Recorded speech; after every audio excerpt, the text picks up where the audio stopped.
I've driven a lot of lonely roads in my life, more than most people ever will. Highways across Texas that stretch so straight, you feel like you're driving through the center of the earth. Dirt roads in northern Mexico, where the only lights at night come from distant ranch houses, and old state roads in the Midwest that seem to have been forgotten by time itself. When you spend enough nights behind the wheel like that, you start to understand something about the dark. It isn't always empty. Most nights it is just wind, insects, and the hum of your engine. But every once in a while, the night looks back at you. This happened maybe 15 years ago. I was driving north through a quiet stretch of countryside somewhere between southern Illinois and Indiana. I'd been on the road most of the day, hauling some equipment in the back of my old pickup, and by the time the sun went down, there wasn't much traffic left on the road, just long stretches of asphalt, telephone poles, and endless farmland. Cornfields mostly. If you've never seen one of those big Midwestern cornfields at night, it's hard to explain the feeling. During the day, they're just fields, rows and rows of corn stretching across the land. But at night, when the wind moves through them and the stalks start rubbing together, it sounds like whispers.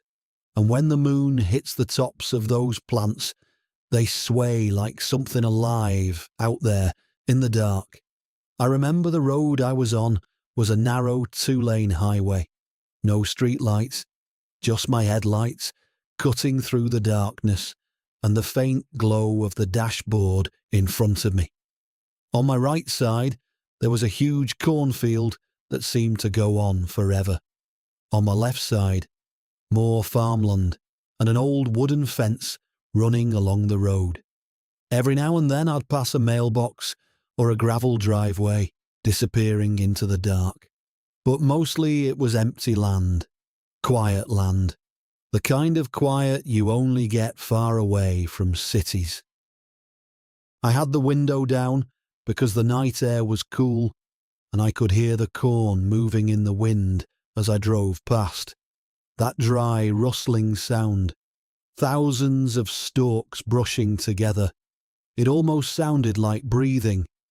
I must have been driving like that for 20 minutes when I saw something that made me slow down.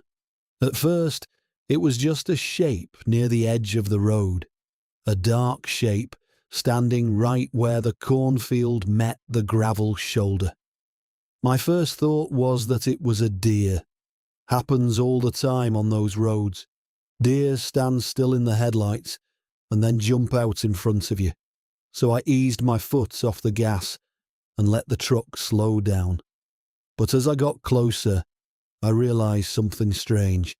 The shape didn't move. Deer move.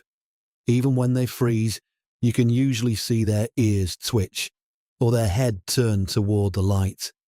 This thing just stood there, perfectly still. My headlights got closer and closer until the light reached the edge of the cornfield. And when the beam hit the spot where the shape had been, there was nothing there, just tall corn and a little patch of gravel. I remember looking in the rearview mirror right away.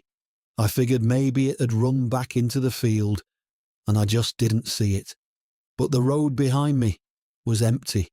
The corn was moving in the wind like it had been before, but there was no animal, no person, nothing standing there anymore.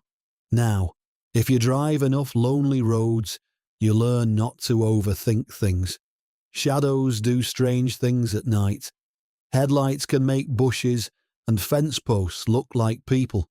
So I told myself that's probably what it was. Just a trick of the light. I pressed the gas again and kept driving.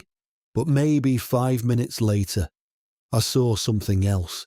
This time, it was movement.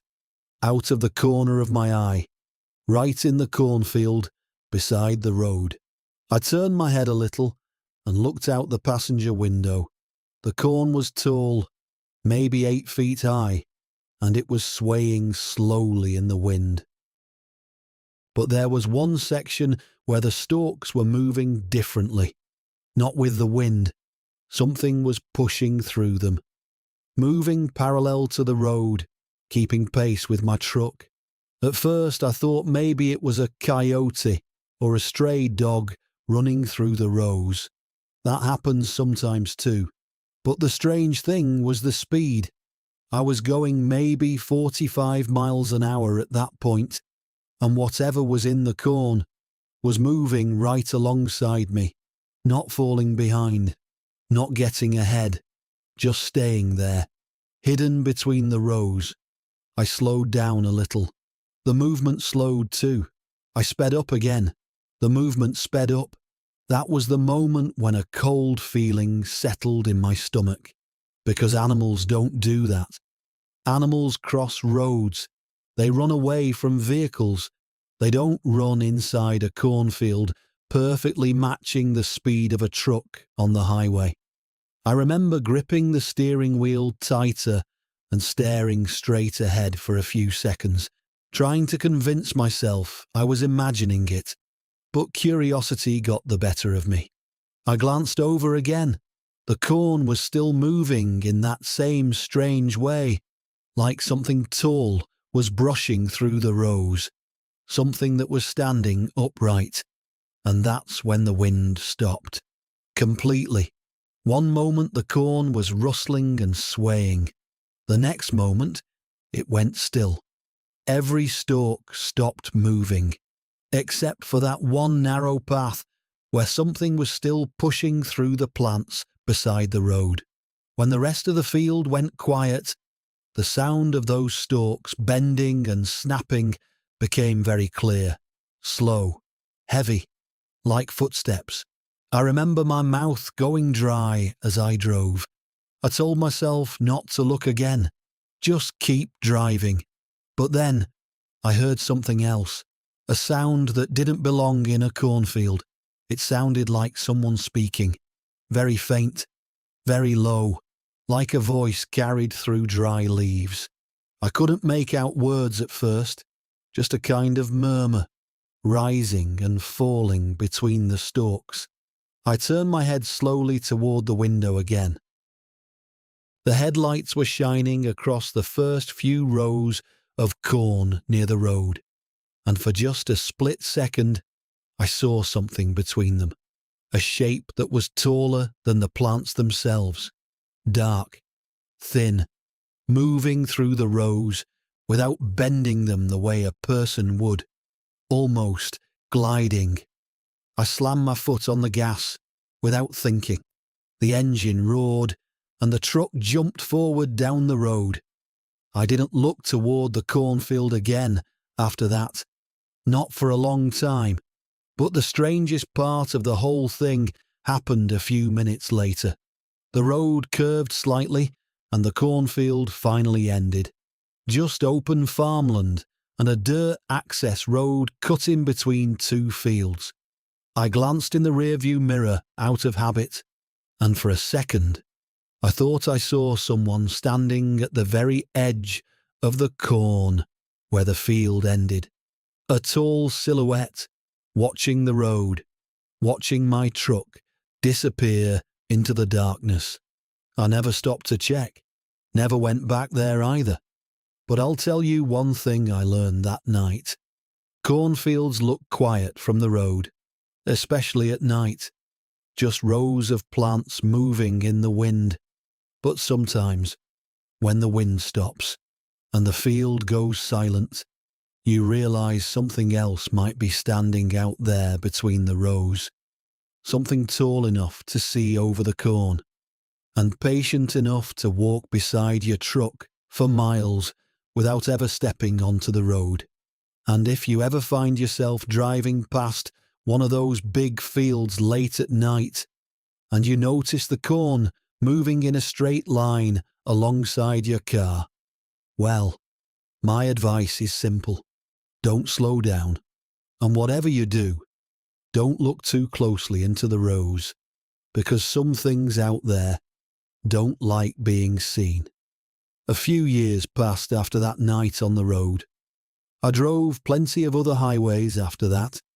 Deserts in Arizona, dusty routes in northern Mexico, mountain roads where the wind howls through the rocks all night long.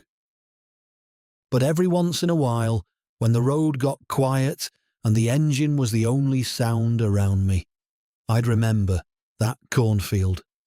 Not the shape I thought I saw at first, not even the thing moving beside the truck. What stayed with me was that voice, that low murmur drifting through the rows like someone trying to speak through dry leaves. For a long time I told myself it had been the wind playing tricks on me. Nights on the road can mess with your head, but memories like that don't disappear. They sit in the back of your mind and wait. Then one day, something reminds you of them, and suddenly they feel fresh again.